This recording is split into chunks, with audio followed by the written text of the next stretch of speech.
오늘 말씀은 스가랴서 말씀입니다. 스가랴는 포로 이후 학교와 같은 시기에 사역했던 선지자입니다. 똑같이 아수르 바벨론 포로로 끌려갔다가 다시 1차 귀환하고 이제 성전 건축이 중단됐을 때 먼저 학계에게 BC 520년 6월 7월에 말씀하시고 8월에 스가랴에게 말씀하십니다. 또 다시 학계에게 9월에 두 번 말씀하시고 또 다시 11월에 스가랴에게 말씀하시고 또 2년 후에 스가랴가. 그래서 학계와 스가랴는 똑같은 배경, 똑같은 상황, 똑같은 시기, 똑같은 문제를 두고 말씀하십니다. 내용도 결국 우리 마음의 성전 건축에 대한 이야기로 이 스가랴에서도 내용이 전개되고 있습니다. 스가랴는 기억하시는 하나님이란 뜻입니다. 8가지 이상을 보여주면서 하나님 앞에 어떻게 우리 마음의 성전을 건축해야 되는지를 자세히 가르쳐 주시죠. 하나님이 어떻게 우리 속사람을 하나님의 거룩한 성전으로 만드시는가를 가르쳐 주시죠. 그리고 그 일을 행하시는 하나님의 그 원대한 구속 역사에 대한 이 환상을 보여줍니다. 그래서 먼저 현재 이스라엘의 상황을 통해서 우리 마음 성전을 건축할 것을 8가지 환상을 통해 가르쳐 주신 다음에 하나님께서 우리 마음 성전을 완성하시는 일들을 어떤 계획 속에 이루시는가, 하나님의 그 계획을, 미래를 선포한 내용입니다. 역시 학개서와 똑같이 다리오 왕 제2년 8째 달에 이또의 손자 스가랴, 학개와 이또의 손자 선지자 학개와 이또의 손자 스가랴에게 권면에서 건축일이 형통하게 됐다고 에스라서에 나오는데 같은 시기에 사역했죠.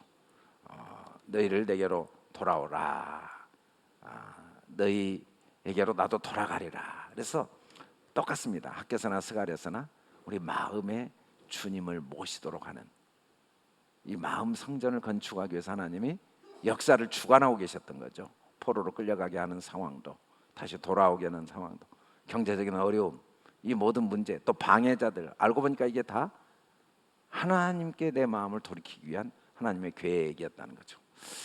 다리오 왕 제2년 11째 달 11월에 이제 11월 24일에 8가지 환상을 보입니다. 말 탄 사람과 네 말, 네 말, 네 공장, 청량줄, 대제사장과 손, 등대와 독감남나무, 날아가는 두루마리, 에바 속 여인, 네 병가, 이 8가지 환상을 통해 골짜기 속 홍마탄 사람과 네 말을 보여주시죠. 이걸 통해서 이제 이방인들에게 고통당하는 이 유다를 보고 마음 아파하는 그 모습을 왜 불쌍히 여기시지 않느냐, 너 한 70년이 됐는데 그때니 선한 말로 가서 위로의 말씀을 전해라. 예루살렘에 내가 돌아왔고 이제 건축되리라. 사실은 이 골짜기, 이 세상의 고통 속에 있는 우리 한 가운데 홍마탄 그리스도가 계신 것처럼 사실은 바벨론 포로로 끌려간 그 현장에도 주님이 함께하고 계셨죠. 골짜기 속에 있었다는 것, 항상 우리와 동행하심을 보여준 거죠. 그 다음에 내 뿔과 내 공장인데 결국은 진짜 능력은 주님이시고, 그리고 그 모든 일들을 사실은 하나님께서 우리 안에 마음의 성전을 건축한 도구로 쓰고 계십니다. 사실은 다 주님이 공장장으로 그 바벨론도 쓰시고 페르시아도 쓰시고 이방인도 쓰시고 방해자도 쓰시고 다 지금 결국은 하나님이 주관하시고 하나님이 쓰고 계시죠. 그 뿔들은 유다를 흐트려서 사람들이 능히 머리를 들지 못하게 하시는 분이고, 또 대장장들이 와서 그걸 두렵게 하고 뿔들을 부러뜨려 버리고, 역사는 하나님이 다 주관하고 계셔요. 어떤 경우에도 진짜 역사의 주관자는 하나님이십니다. 그래서 우리는 두려워해서는 안 돼요. 하나님 한 분만 두려워하고. 세 번째는 청량줄을 달고는 이제 성곽이 만들어졌어요. 근데 아니, 예루살렘 성곽이 눈에 보이질 않아요.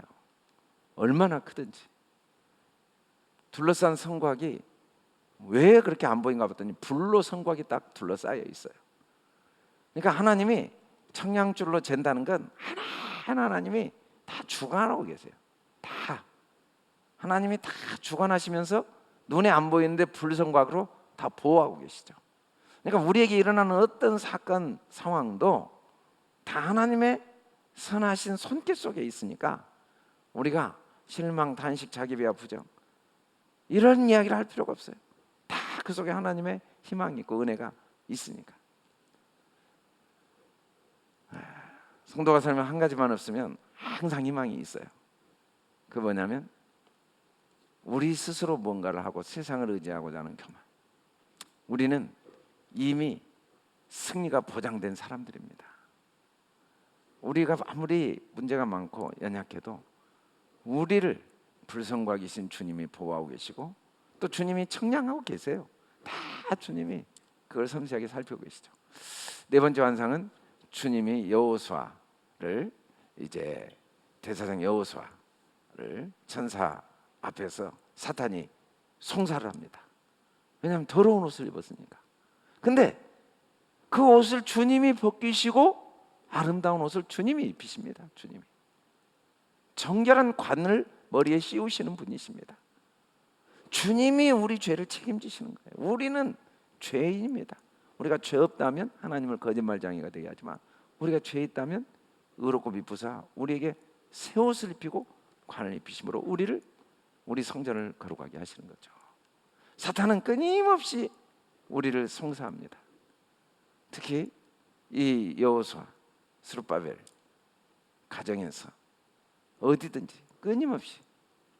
그러나 주님은 십자가 보혈로 우리를 능히 주님을 섬기도록 깨끗게 하시고 항상 그리스도의 피가 우리를 깨끗게 해서 주님을 섬기게 자유롭게 해주시는 환상을 보여줬죠.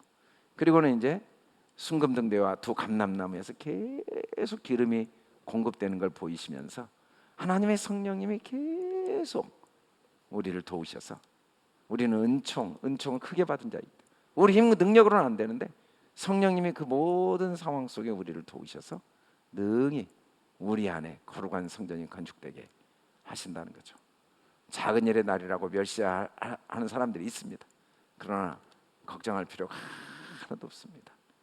하나님의 성령께서 여호와의 눈으로 우리를 보호하고 계시기 때문에 우리는 보이는 것에 조금도 연연할 필요가 없다는 겁니다.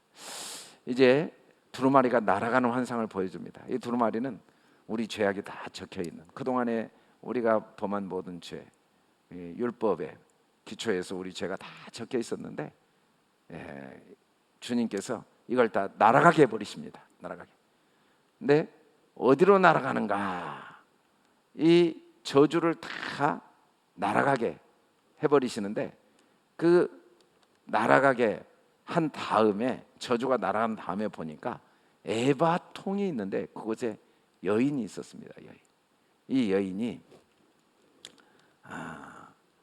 이제 그 속에서 알고 보니까 이스라엘 백성들 그 집에 머물면서 이들을 괴롭혔었는데 어디로 날아가게 했는가 봤더니 저기 신할 땅으로 날아가게 했습니다. 이 신할 땅은 마귀의 처소죠. 결국은 하나님께서 죄도 다 날아가게 하시고 우리를 사로잡고 있던 모든 악도 다 신할 땅으로 옮기시는 일을 하신다는 거예요. 하나님 친히 다 하시는 거죠. 우리는 절대로 할 수 없는데 하나님이. 그리고 마침내 내 병거가 나와서 모든 걸 심판하시는 하나님의 모습. 그래서 우리를 참된 성전, 승리자의 성전으로 만드시는 환상을 8개를 보여주십니다. 그래서 이를 통해 우리를 하나님께서 회복시키시고 또 하나님의 약속을 신뢰하고 거룩한 소망을 갖도록 우리 안에 거룩한 성전을 하나님이 친히 이루시는 그 하나님의 환상을 보여줍니다. 이스라엘 백성들은 아무 생각 없이 포로로 끌려가서 고통당하고 있는 것처럼 보였지만 사실은 이 모든 과정들은 하나님께서 하나님만이 우리의 유일한 도움이요 생명이심을 깨닫게 하시고 가르치시는 하나님의 거대한 손길 속에 일어났다는 걸 보여주시는 게 스가랴서입니다. 성전 건축을 친히 회복하시면서 우리 마음의 성전이 건축되어질 때 하나님께서 면류관을 씌워주시고, 그리고 여호와의 전이 건축될 때 그것을 통해 새로운 싹이 나면서 우리의 삶에 이 왕노릇하는 축복을 허락하신다는 겁니다.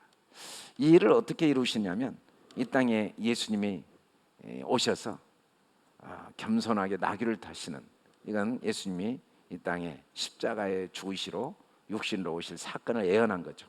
이 예언대로 예수님이 이 땅에 오셔서 나귀 타고 예루살렘 입성해서 십자가에 죽으시게 됩니다. 그들이 왕관 보석같이 여호와의 땅에 빛나게 된다. 우리 주님이 결국은 그 언약대로 그리스도를 보내셔서 그리스도를 십자가에 죽게 하심으로 우리를 영광스럽게 한 거죠. 그들은 내가 내어버린 이 없음같이 되리라.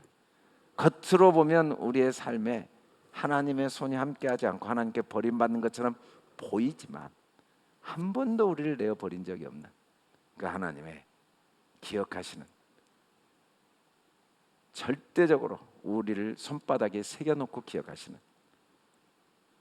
어떤 어미가 그 자녀를 잊어버리겠습니까마는, 혹시 잊어버린다 할지라도 나는 너를 잊지 않는다고 하시면서 손바닥에 우리 이름을 새겨놓고 기억하시는 하나님의 기억 속에 우리가 항상 있다는 사실을 이 스가랴서를 통해서 우리에게 말씀하시면서, 우리는 하나님을 잊을 수 있지만 하나님께 우리는 절대로 내어버린 일이 없는, 한 번도 잊어버린 적이 없는, 하나님께 기억되어지는 하나님의 자녀로 하나님이 우리를 보호하시고 계시고, 그 문제의 사건들은 하나님의 공장 속에 하나님을 내 마음의 주인으로 모시고 내 안에 참된 성전, 하나님이 내 삶의 주인 되신 참된 하나님께 기억되어지는 영광과 승리, 존귀의 삶을 만들기 위한 하나님의 손길과 계획임을 가르쳐주고 계십니다. 나를 기억하시고 나를 손바닥에 새기시고 내 안에 하나님이 거하기를 원하시고 나를 하나님 품으로 인도하기를 원하시는 그 하나님의 계획과 손길 속에 모든 사건과 상황이 이루어지고 있음을 확신함으로써 저와 여러분 안에, 우리 안에 주님의 성전이 잘 건축되어지는 하루하루가 되길 주님의 이름으로 축원합니다. 걸어가시고 내려오신 아버지 감사합니다. 한 번도 우리를 잊지 않으시고 모든 상황과 사건들 하나도 빠짐없이 나의 마음속에 아버지의 사랑이 간직되어지고 내 속사람이 그리스도의 성전으로 건축되어지기 위한 하나님의 손길임을 깨닫게 해주셔서 감사합니다. 모든 죄악의 두루마리를 날아가게 하시고 우리 안에 있는 악을 신할 땅으로 옮기시는 분도 하나님이심을 감사합니다.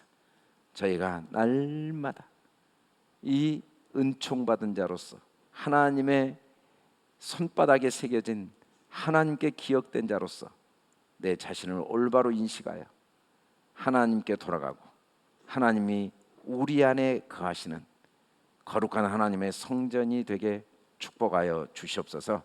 감사합니다. 예수님 이름으로 기도드립니다.